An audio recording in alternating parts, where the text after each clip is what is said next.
bay horse in this video is my other horse, Major. He was left at the training establishment where he was born because he would not load. He carries the mental and physical scars of past loading attempts.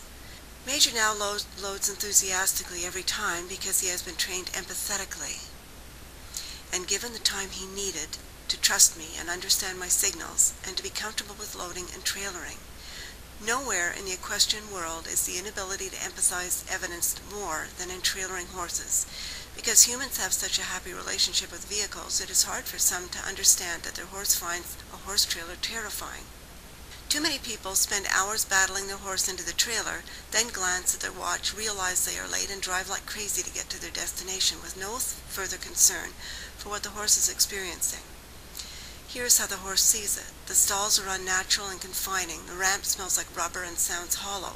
The trailer may move as the horse comes in contact with it. He has never before felt the ground move beneath his feet, unless it was when he slipped.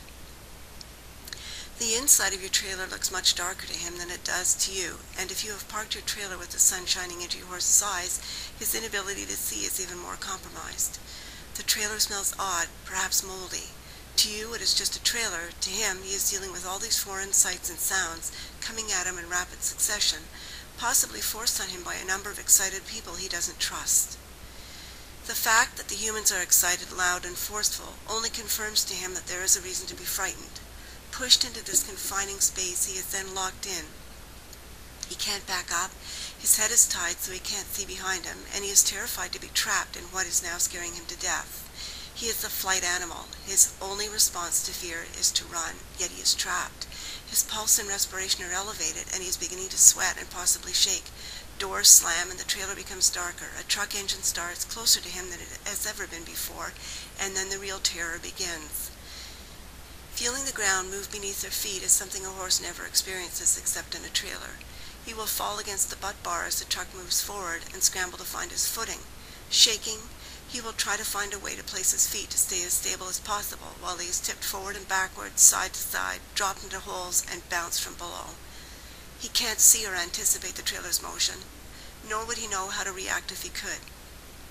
He will eventually learn that he must stand unnaturally with legs apart, straining his hips and leg muscles, and he may also decide to lean back against the butt chain.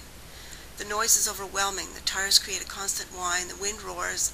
Perhaps there are whines and whistles in the trailer. And then a procession of 18-wheelers pulls slowly past his head, bombarding him with more noise and fear.